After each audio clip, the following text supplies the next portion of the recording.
E aí, pessoal, tudo jóia? Professor Márcio Damasceno, professor discursivo aqui do Estratégia.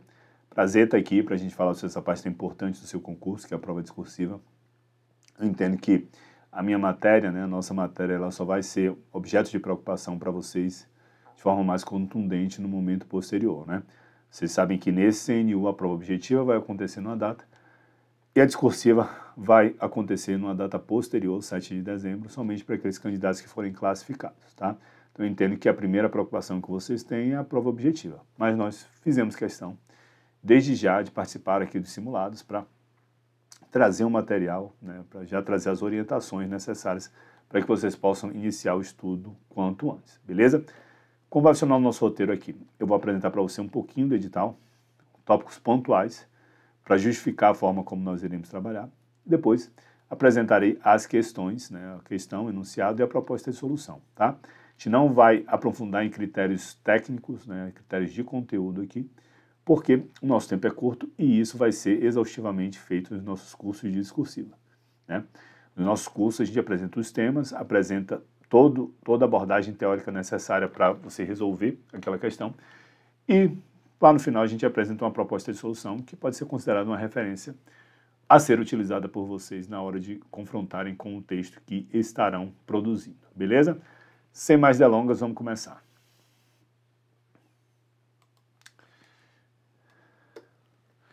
Bem, então são duas questões, tá, pessoal?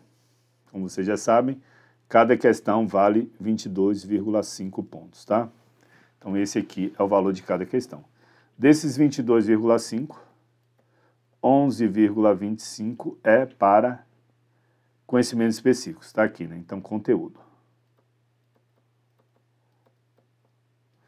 E os outros 11,25 serão para uso da língua portuguesa. E aí o 8,27 vai definir o que é o uso da língua portuguesa, tá? Na avaliação de uso da língua portuguesa, será analisada a capacidade da pessoa candidata de empregar norma culta, demonstrando domínio ortográfico, gramatical e textual. Serão considerados aspectos como a estrutura do texto, introdução, desenvolvimento e conclusão, além de coerência e coesão na exposição de ideias. Então, pessoal, esse uso da língua portuguesa vai ser o quê? Vai ser gramática. Beleza? Mais estrutura,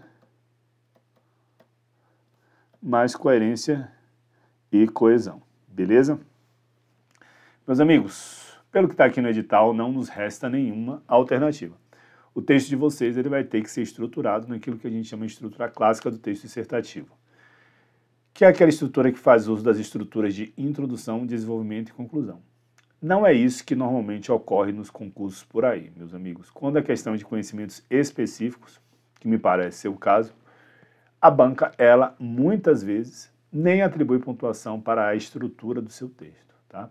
Sebrasp ainda divide aí 5% da pontuação para apresentação e estruturação. Beleza, mas quando acontece com uma pontuação muito mais baixa. E não 50% como fizeram, Então, esse edital, ele segue o paradigma do edital anterior em relação do edital anterior, do CNU, em que a gente também teve essa divisão de 50% conteúdo, 50% uso da língua portuguesa, tá? Esse é um formato que eu não lembro outro concurso, não lembro que outro concurso venha adotar, ou que adote esse tipo de formato, tá? Infelizmente, o concurso anterior, no que se refere à transparência, não contribuiu em nada para a gente em relação a isso. Por quê? Porque as provas discursivas, quando a gente recebeu a nota, não havia discriminação da pontuação. Não havia discriminação do que correspondia a cada um dos pontos que o aluno obteve. Só tinha nota global, então a gente ficava sem saber onde o aluno tinha perdido ponto, E aí, beleza, Vamos sanear essa impropriedade na fase de recurso. Entramos aí com infinidade de recursos, Todo mundo trabalhou no recurso CNU. A banca indeferiu liminarmente, Não houve nenhuma justificativa. Então, a falta de transparência que a gente teve na fase preliminar, a gente também teve na fase recursal. Ou seja, parece que, inclusive, na fase de recurso, a banca nem se deu ao trabalho de ler os recursos. Então, a gente permanece no mesmo breu que estávamos lá atrás, quando saiu o edital do primeiro CNU, tá? Mas, bem, Aqui o edital ele traz uma luz daquilo que a gente tem que fazer. A gente tem que construir um texto que não tenha erros, né? Primeiro, a gente tem que responder aquilo que foi perguntado, a gente tem que construir um texto que não tenha erros, estruturado em introdução, desenvolvimento e conclusão e que respeite normas de coerência e coesão, beleza? Então, se vocês fizerem isso, a pontuação de vocês certamente ela vai ser muito alta, beleza? Feito aí esses comentários de caráter editalício, vamos falar assim, vamos agora partir para a nossa questão, ou para as nossas questões, tá? Bem, redige um texto dissertativo sobre as falhas de mercado. No seu texto, adborde teoria do agente principal, teoria da captura. Explique como as duas teorias podem se aplicar às agências reguladoras. Beleza. Aqui, pessoal, nós vamos estruturar o nosso texto em introdução, desenvolvimento e conclusão. Os pedidos, eles são simples, isso não quer dizer que eles sejam fáceis, né? Então, eu vou estruturar cada um desses tópicos no seu parágrafo respectivo, tá bom? Vamos ver como ficou o texto. Bem, as falhas de mercado, frequentemente, aqui é a nossa introdução, né, pessoal? As falhas de mercado, frequentemente, decorrem de assimetrias informacionais e interferências indevidas em órgãos regulatórios. A compreensão das teorias do agente principal e da captura permite analisar como essas distorções afetam a regulação econômica e comprometem o interesse público. Então, aqui, eu enuncio para o leitor sobre o que meu texto vai tratar, né? Bem, começaremos aqui a teoria do agente principal, né? A teoria do agente principal trata das relações em que uma parte principal delega autoridade a outra agente, para agir em seu nome. No caso dos órgãos regulatórios, o governo atua como principal, delegando poderes às entidades responsáveis por regulamentar determinados setores econômicos. A complexidade dessa relação surge devido à assimetria informacional, né, que é um conceito que a gente estuda lá em economia, e aos possíveis conflitos de objetivos ou conflitos de interesses, visto que os gestores regulatórios podem possuir intenções próprias ou sofrer pressões externas. Então, não se objetiva aqui obter, né, não se objetiva o interesse público, né? Muitas vezes os interesses públicos e privados acabam se misturando, né? Isso pode comprometer decisões que deveriam atender prioritariamente ao interesse coletivo, prejudicando a eficácia regulatória, tá? Então, bem, eu não preciso ser mais claro, né? Por outro lado, a teoria da captura descreve situações em que as entidades regulatórias sofrem influência indevida dos setores que deveriam regular. Tal interferência ocorre frequentemente por meio de lobby, então lobby é uma palavra estrangeira, eu coloco entre aspas, tá? Relações pessoais estreitas entre reguladores e entre regulados, e autoridades, entre regulados e autoridades reguladoras, ou até promessas futuras de emprego, a famosa porta giratória, né? Esse cenário compromete a imparcialidade e objetividade da entidade regulatória, podendo direcionar políticas em favor de interesses corporativos específicos e não da sociedade como um todo. Como resultado, ocorre uma significativa falha regulatória com prejuízo ao bem-estar público. E aí agora ele pergunta sobre como isso se aplica às agências reguladoras, né? Essas teorias aplicam-se concretamente a agências reguladoras, como a Agência Nacional do Petróleo, Gás Natural e Biocombustíveis, a ANP. Por exemplo, né, poderia falar sobre qualquer agência reguladora ou poderia falar sobre as agências reguladoras de forma geral. Eu dei um exemplo mais concreto, tá? Sob a perspectiva da teoria do agente principal, empresas do setor podem ocultar dados estratégicos sobre impactos ambientais ou operacionais de uma exploração petrolífera e dificultar o trabalho da ANP em regular adequadamente o setor. Esse cenário impõe à agência a responsabilidade de tomar decisões com base em elementos informacionais incompletos, potencialmente expondo a sociedade a riscos ambientais e econômicos. Por sua vez, a teoria da captura se evidencia quando empresas do setor petrolífero buscam influenciar diretamente as decisões regulatórias por meio de lobby visando regulamentações mais brandas. Essa pressão pode resultar na flexibilização de normas, favorecer interesses econômicos imediatos das empresas, mas colocar em risco a segurança operacional, ambiental e social. Vamos agora à conclusão, né? Assim, essas teorias evidenciam riscos críticos associados às assimetrias informacionais e interferências externas sobre os órgãos regulados. Torna-se essencial implementar mecanismos eficazes para assegurar uma regulação transparente voltada ao interesse público. Meus amigos, aqui na introdução realmente é você cumprir o aspecto formal que é exigido pelo edital. Não se esperam fatos novos, não é para responder nenhum tópico no parágrafo conclusivo, tá? Então não é para salvar o mundo na conclusão, tá? Simplesmente você segue, você cumpre o requisito formal que foi apresentado no edital. Tranquilo? Vamos seguir.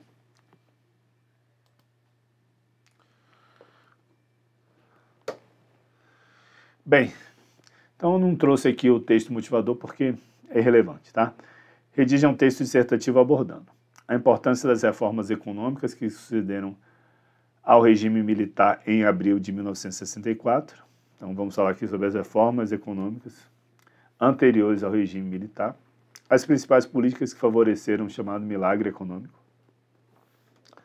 da década de 70 do século passado, as decisões de política econômica de meados e fins da década de 70 do século passado que levaram a dívida externa brasileira a se tornar a maior do mundo no período de 67 a 81. Então, acabou que, no final das contas, a brincadeira não foi lá tão boa como pareceu que seria. Vamos seguir. Vamos aqui à nossa introdução, só um segundo. Entre 64 e 85, o regime militar implementou reformas econômicas visando a modernizar o país e estimular o crescimento. Apesar de avanços iniciais, o modelo adotado gerou uma trajetória de endividamento que comprometeu os resultados a partir do fim da década de 70. Beleza, aqui é a nossa introdução. Enuncia para o leitor o assunto que nós iremos tratar, né? Bem, vamos lá. Nos primeiros anos, destacaram-se as reformas do setor público e a tributária, com a promulgação do novo Código Tributário Nacional, que reduziu a cumulatividade dos tributos sobre o consumo. Ao mesmo tempo, o Plano de Ação Econômica, o PAEG, conhecidíssimo de vocês, Plano de Ação Econômica do Governo, promoveu o controle gradual da inflação e crescimento do PIB. Outro eixo central foi o fortalecimento do sistema financeiro, com a criação do Banco Central, do CMN, do Conselho Monetário Nacional, e da Comissão de Valores Mobiliários, CVM. Também se instituiu o Banco Nacional de Habitação, BNH, financiado pelo recém-criado FGTS. Bem, né, pessoal, aqui tinha muita coisa para falar, né, mas a gente teve que ser mais sucinto porque nosso texto é para apenas 30 linhas, tá? Essas medidas permitiram políticas fiscais e monetárias expansionistas voltadas a setores estratégicos, como infraestrutura e exportações. Os incentivos creditícios e fiscais ao comércio exterior estimularam a demanda agregada e o capital externo financiou o capital de giro de empresas nacionais. Entre 68 e 73, o Brasil cresceu em média 11% ao ano, com a queda da inflação e redução do desequilíbrio externo, fenômeno que ficou conhecido como milagre brasileiro.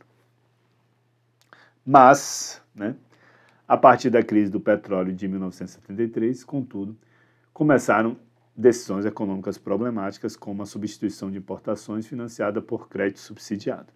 As exportações, até então motor do crescimento, foram deixadas em segundo plano, beneficiadas apenas pela valorização cambial gerada pelo dinamismo anterior. Enquanto países desenvolvidos adotavam medidas restritivas, né, pisando no freio, e incentivavam exportações, o Brasil manteve o endividamento externo como base do crescimento. A segunda crise do petróleo, em 79, agravou o cenário, que é uma citação, abre 2 pontos, né? Os financiadores externos se retraíram e as consequências foram severas. Desvalorização cambial, déficits em conta corrente e explosão da dívida externa líquida.